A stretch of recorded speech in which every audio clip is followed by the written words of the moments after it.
Hey Solarpreneurs, today I'm going to be giving you my recap and review of D2D Con 8. So if you're wondering if you should go next year or whatever questions you have, then this is the podcast for you. Welcome to the show. My name's Taylor Armstrong. We're here to help you close more deals, generate more leads and referrals, and hopefully have a much better time in the solar industry.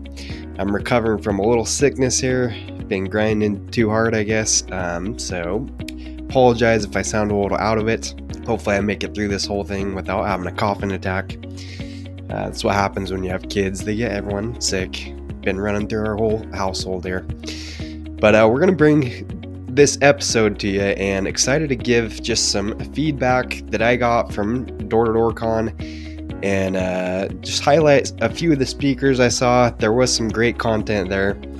So I definitely think it is worth it to go to these things, and hopefully you gathered that. I've been to, I think, every D2D Con event, except for maybe one.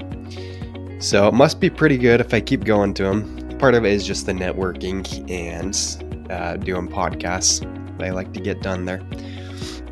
But I think it helps to have a goal when you go to the events. Is your goal, is it more networking? Is it looking at different products, different tools you want to check out for your team? If you have a goal, then it makes it easier to figure out what speakers do you want to go to, what vendors do you want to check out. Do you want to be more networking? Definitely great things to identify before you pull up to the event. Okay, so I'm gonna pull up a few of my notes. I got there. The event, it was a little different this year. They did it Tuesday through Thursday, which usually it's Thursday through Saturday. So a little bit of a unique schedule. I actually like that because as door-to-door people, we all know that weekends are the king of door knocking. It's when people are home. So I actually prefer that because I made it back for the weekend. Actually was able to close a deal or two on the weekends just because of the prime knocking availability and being back for appointments. So that I did like that they changed it. Yeah, and I guess side notes, if you're flying in these things, I got there at like 2:30 in the morning to Utah on a Tuesday, and yeah, maybe don't fly Spirit. Okay, got the cheap Spirit flight there, and I paid the price for that. But I stayed with my parents. My parents they're in Utah, so shout out to my sister for coming and getting me at 2 in the morning.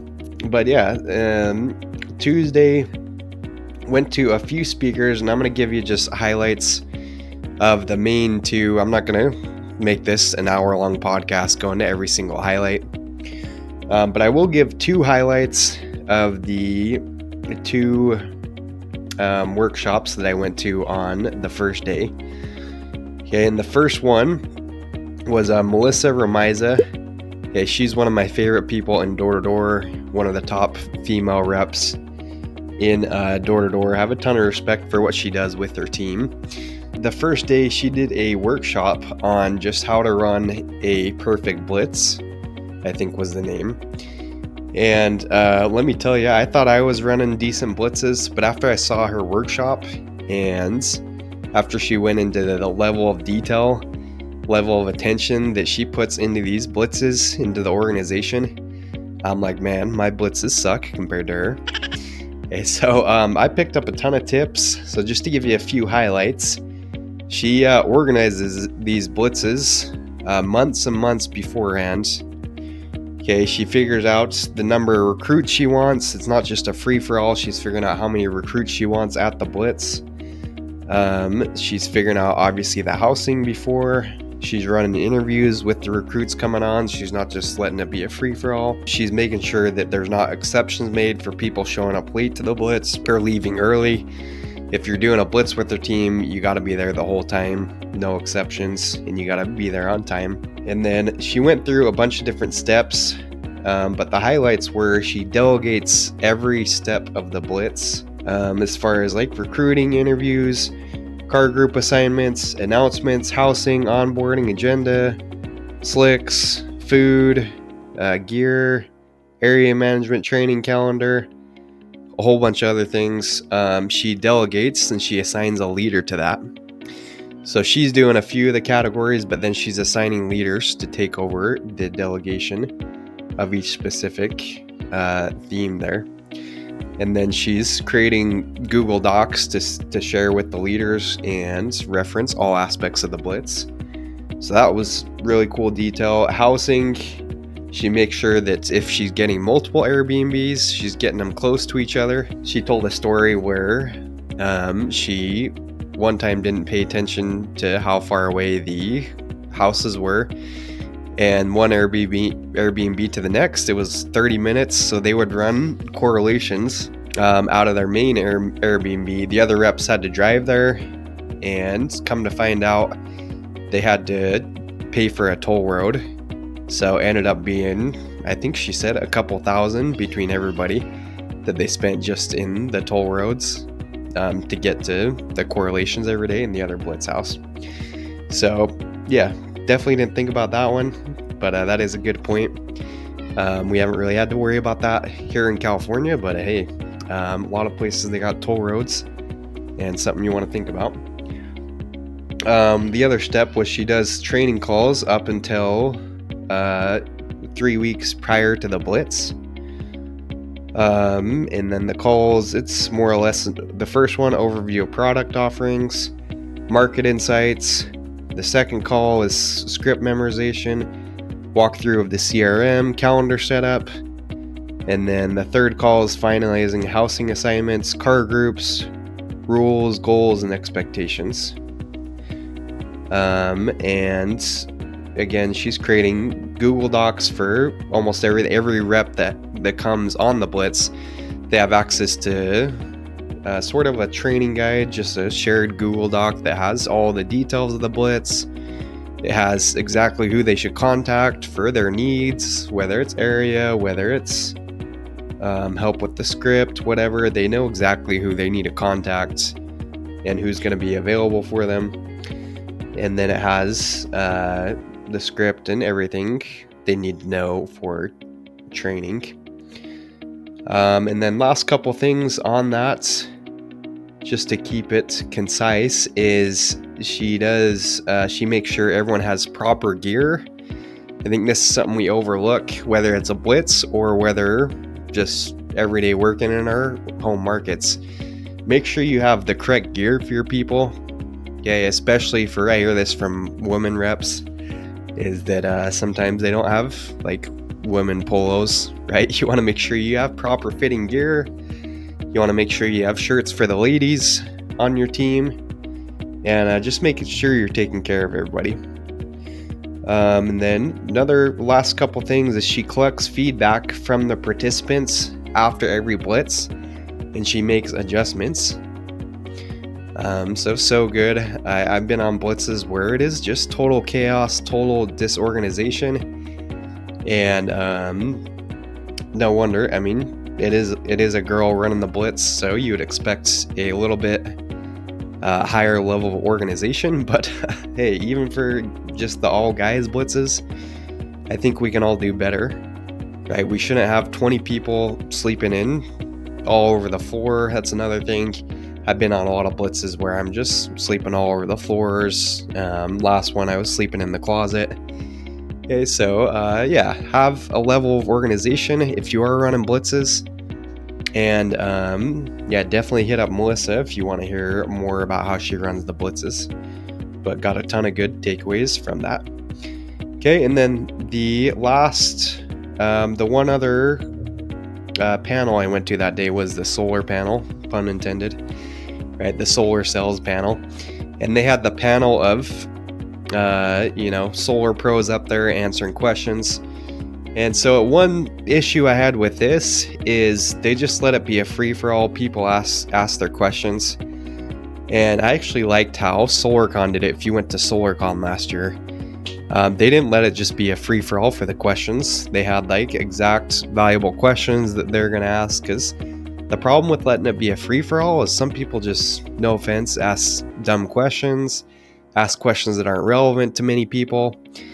And I thought this solar panel unfortunately turned into a little bit of this, with questions that weren't super relevant, that didn't apply to everyone that was listening in, right? And so that was one problem that I noticed with that. But one takeaway I did get, speaking of takeaways, loving my transitions today, but they talked about how should you do a pullback or a takeaway, whether you're setting an appointment or whether you're in a sales presentation in the home. And they talked about a lot of newer people, a lot of reps that aren't having as much success. They'll do these takeaways, they'll do these pullbacks. Hey, you might not qualify. Hey, I don't know if we can do this. But they won't give any reason. They'll just leave it at that. So a takeaway I got is that you need to give specific reasons for why aren't they going to qualify. Why can we possibly not service their home? And if you give specific reasons, hey, because of your electric panel, hey, because of incentives drying up, hey, because Trump's going into office and there's going to be a lot of potential changes coming with the energy credits, the tax credits, whatever specific reasons you want to give for doing a takeaway, that's going to help you. Okay, so those were a few just notes I took from the conference, and that I'm excited to bring you guys. The podcast did record a bunch of content, a bunch of great podcasts, so you guys are in for a treat. Those are going to be absolute fire. They're going to be dropping over the coming weeks, so stay tuned. We got some great guests coming up for you. But aside from that, one other thing that I'll say is this year, if you did get a VIP ticket, then in my opinion, probably wasn't worth it this year. I was looking at the difference between VIP in general, and I did tell a few people, get a VIP ticket if you can. And I just didn't see a ton of value added to justify getting a VIP ticket. So Sam Tiger would probably kill me if he's listening to this. But hopefully they make some improvements in the offering for people that buy a VIP ticket. Because those tickets, they're over $1,000. And you get the VIP dinner one night, which was cool. And then you get a so-called VIP room. It's supposed to have snacks. But the problem with that, I did go into this VIP room that I noticed no one was even blocking it off. So it looked like anyone could go in there at any time. And they just had some bags of chips, couple drinks. They did have guys that were doing kind of a soda bar type thing, which was nice. But I don't know if it's because they were just not verifying who was going in there or if they were out of it. When I went back on the second day, they were pretty much wiped clean of everything. They didn't have any chips left. I think they had a few other snacks. They didn't have any of that left. All their drinks were mostly gone. So if you are considering getting a VIP ticket for next year, maybe unless they change up, make some adjustments to that, I would probably say it's not worth the extra money that you would spend, unless there's something specific you want to get out of going to the VIP dinner. But I would say probably not worth the money right now. But overall, great event. Always some tweaks that they can make, always some improvements. But speaking of next events, we've got Solarcon coming up.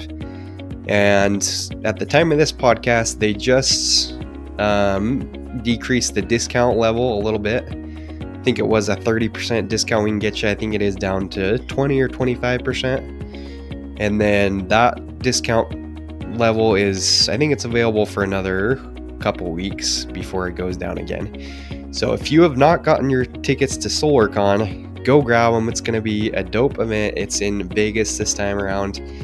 And just the premier event for solar pros right now. Always look forward to that one, as well as Door-to-Door Con. So hope you got a few takeaways and a few insights on whether if you should attend Door-to-Door Con next year, or if you didn't attend. I hope some of the notes I took helped you if you're running blitzes. And stay tuned for the guests we got coming up. And we will see you on the next episode.